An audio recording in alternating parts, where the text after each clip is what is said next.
Ibu. Silakan duduk. Bagaimana kabar Ibu sekarang? Baik Kak? Alhamdulillah. Saya ucapkan terima kasih atas kehadiran Ibu yang meluangkan waktunya untuk mengikuti sesi konseling ini. Perlu saya sampaikan bahwa sesi konseling ini sangat perlu dilakukan sebagai bagian dari manajemen gangguan kesehatan yang berhubungan dengan genetika atau penyakit yang diturunkan. Perkenalkan, nama saya Heri Arianto. Selama 20 menit ke depan, saya akan melakukan sesi konseling genetik kepada Ibu. Apakah Ibu merasa keberatan dengan waktu yang saya berikan? Ibu, maaf kalau boleh tahu, apakah ada keluarga yang menderita diabetes seperti Ibu? Kalau keluarga nggak ada, emak dulu, ibu saya dulu, tapi kami nggak almarhum. Artinya yang menderita penyakit DM itu dari Ibu sendiri dulu. Iya, Ibu emak sendiri. Ya. Nah, baiklah Ibu. Sesi konseling genetik ini bertujuan untuk memberikan informasi tentang penyakit diabetes. Selain itu, Ibu juga nanti dapat memahami bagaimana untuk mengubah pola hidup yang sehat dan cara mencegah agar tidak terjadi pada keturunan Ibu selanjutnya. Bu, tolong jelaskan bagaimana awalnya sehingga Ibu sampai didiagnosa oleh dokter untuk terkena penyakit diabetes. Dulunya nggak tahu ya Pak, tapi saya ininya sakit kan, ada agak nanahnya gitu ya, cuma sedikit nanahnya. Terus dibawa ke Bambang, rumah sakit Angki Bambang ya. Dan diperiksa sama Pak Bambang kok katanya bunda saya bilang, bunda nggak tahu, katanya bunda gitu aja, kasih obat. Jadi dia nggak sakit nggak apa, nggak ada yang kontak, ada yang nggak ada yang sakit, nggak ada yang terasa, nggak terasa apa? Nggak terasa apa? Nggak ada. Ketika tangannya sakit bernanah, Ya. Ibu bawa ke dokter. Nah setelah itu diperiksa kadar gulanya, ternyata kadar gulanya tinggi dan diagnosa, oh Ibu ini penyakit diabetes. Ya itu tahunya, ininya ya langsung sembuh nggak jadi lanjut itu juga langsung sembuh.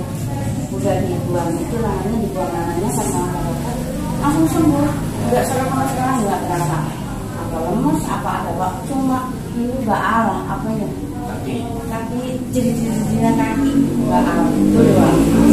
Ibu, menurut referensi yang ada bahwa penyakit diabetes itu bisa diwariskan secara autosomal dominan. Artinya Ibu itu mendapat gen abnormal dari salah satu orang tua sehingga dapat menyebabkan penyakit. Nah, itu berarti penyakit diabetes yang diderita oleh Ibu mendapat turunan dari tua Ibu dulu. Karena penyakit diabetes ini dinamakan dengan atau diwariskan secara autosomal dominan. Baiklah, sekarang saya akan menjelaskan tentang penyakit diabetes mellitus. Nah, penyakit diabetes merupakan suatu penyakit yang ditandai oleh naiknya kadar glukosa dalam darah atau hiperglikemia yang disebabkan oleh defisiensi insulin maupun resistensi insulin. Oleh sebab itu memerlukan pengobatan dan perawatan secara intensif selama hidupnya. Normal kadar gula dalam darah itu bisa tidak lebih dari 150. Ya, tidak boleh lebih dari 150. Kalau lebih dari 150 itu dinamakan diabetes. Dan prevalensi atau epidemiologi menurut sumber dari Dinas Kesehatan Kabupaten Ciamis, kejadian diabetes mellitus di Kabupaten Ciamis itu meningkat secara signifikan dari 2 tahun terakhir. Pada tahun 2018 itu jumlahnya mencapai 7.431 kasus. Dan di tahun 2019 itu meningkat mencapai 23.857 orang menderita DM di Kabupaten Ciamis. di data Puskesmas Lako itu menyebutkan bahwa penderita DM itu sebanyak 550 orang. Penyebab terjadinya diabetes itu karena faktor predisposisi. Faktor predisposisi itu artinya kecenderungan khusus terjadinya diabetes, bisa karena obesitas, umur, terus gaya hidup yang tidak sehat, dan juga ada faktor presipitasi, artinya faktor yang memungkinkan terjadinya DM, bisa karena genetik tadi yang diturunkan oleh orang tuanya.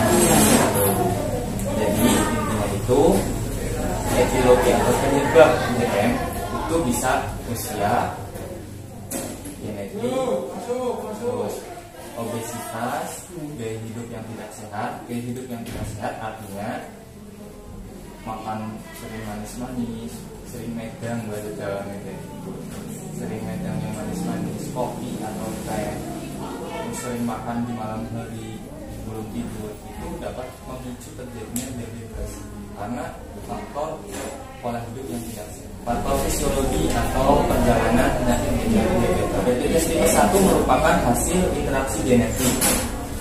Nah, diabetes tipe 1 itu dari faktor genetik yang tadi. Nah, diabetes tipe 1 terjadi karena ketidakmampuan untuk menghasilkan insulin karena sel-sel beta pankreas telah dihancurkan oleh proses autoimun.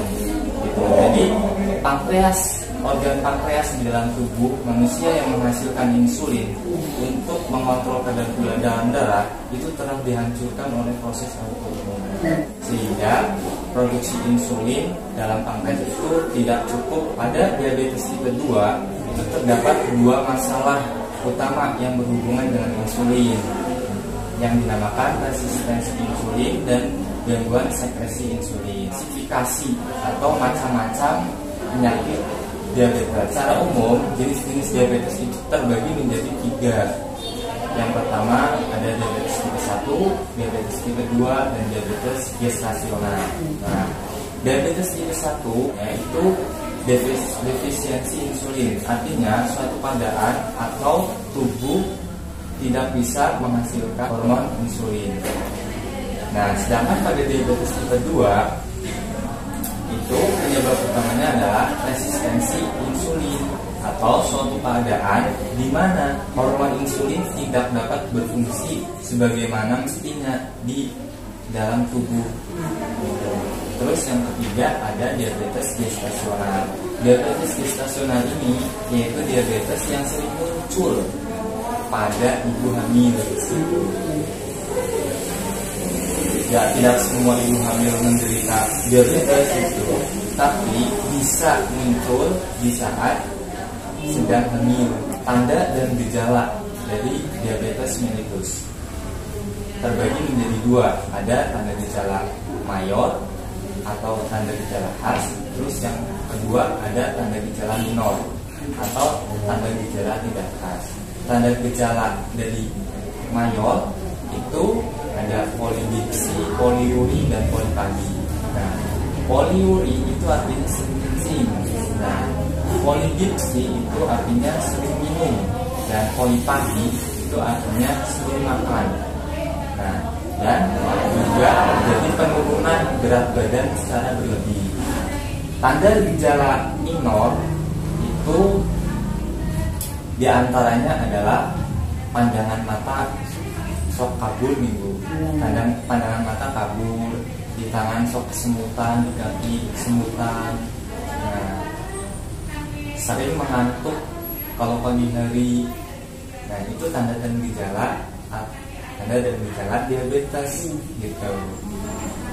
Coba ibu sebutkan apa saja tanda dan gejala diabetes. Terus saya akan menjelaskan terapi diabetes atau pengobatan.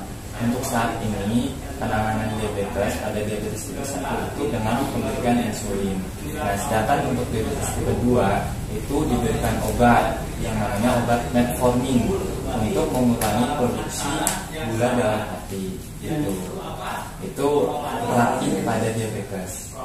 Nah, terus pencegahan pada penderita diabetes.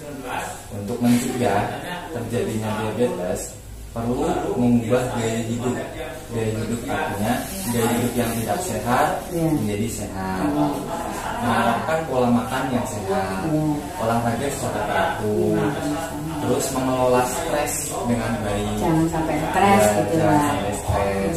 Melakukan pengecekan gula darah secara teratur atau secara rutin, biar tahu gitu. Biar tahu ketika ada gula darahnya naik. Prognosis dari diabetes, penderita diabetes mellitus dapat hidup seperti orang normal asalkan mampu berubah gaya hidup dan mampu mengontrol gula dalam darah. Perbedaannya hanya terletak pada jenis pekerjaan. Nah, bahwa penderita diabetes itu dapat memilih pekerjaan yang tidak terlalu beresiko mengakibatkan cedera atau luka.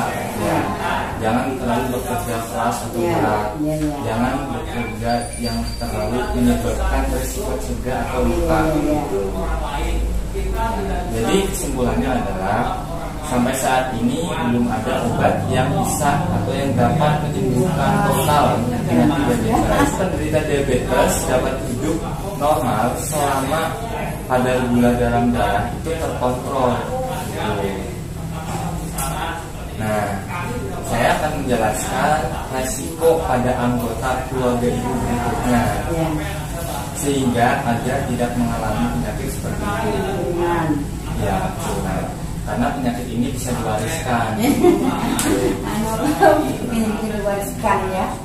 Jadi agar tidak terjadi kepada keturunan ibu, itu bisa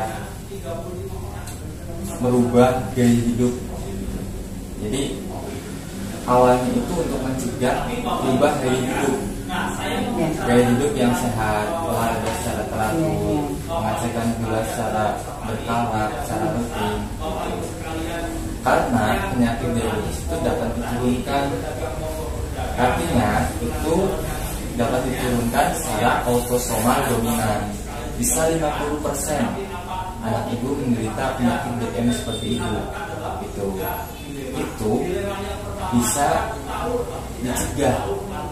Artinya tidak tok langsung anaknya terkena DM, enggak seperti itu juga. Tapi pembawa sifat atau bisa menyebabkan diabetes 50%, asalkan bisa dirubah pola hidupnya. Ya. Nah, sebelum pertemuan kita akhiri, Ibu, apakah ada hal-hal yang Ibu tanyakan? Barangkali dari penjelasan saya kurang jelas atau bagaimana? Ya, tanyanya ya gitulah, minta sehat. Saya udah diatur ya, makan minum, aku udah diatur. Mek gimana kok ingin sempurna gitu nggak bisa ini. Iya, ya kayak pola makannya udah diatur semua. Padahal badan saya tetap segini. Iya. Timbangan tetap segini. Darah tetap enggak tinggi. Tapi kok bisa diabetes gitu? Pandangan mata ya biasa. Saya 70 tahun kalau masak aja masih bisa. Baca Quran masih bisa, kok bisa gitu. Saya nanya Allah, minta sama Allah tiap waktu minta dibuang penyakit. Tapi saya nggak ada orang yang kamu kena diabetes ya, nggak ada. Nggak ada yang kena aku diabetes gitu. Kamu diabetes nggak ada orang kayak gitu. Nggak ada mah nggak ada yang tahu selain di sini. Kalau di rumah nggak ada yang bilang kena diabetes. Karena ibu sehat kelihatannya, itu artinya ibu bagus, udah bisa merubah gaya hidup, makannya udah sehat, minumnya sehat, olahraga secara rutin. Uang ya boleh dimakan, ya alhamdulillah nggak terlalu berat lah. Ya tuh, berarti nggak terlalu parah. Artinya ibu udah bagus, udah bisa manajemen kesehatan dalam diri. Alhamdulillah ya. Karena dalam dunia kesehatan itu penyakit diabetes belum bisa disembuhkan, namun bisa dapat dicegah. Kembali lagi kepada yang memberikan nafas kepada kita. Iya, sama Allah, pokoknya kita sama buat ini juga. Kalau ibu ini kamu harus makan ini. Ya, karena manusia pada dasarnya adalah bisa berusaha, Iya, berusaha dan supaya sehat gitu. Kayak seperti corona ini kan harus sehat gitu. Jangan begini. Baik, ada yang ditanyakan lagi? Salah cepat. Baik Ibu, pertemuan kali ini saya ucapkan sampai di sini. Saya ucapkan terima kasih atas kesediaan Ibu mengikuti tahap konseling dari awal sampai akhir. Mohon maaf atas kesilapan ucapan saya. Sampai jumpa di lain waktu. Saya juga terima kasih ya. Sama-sama. Terima kasih tidak mohon saya.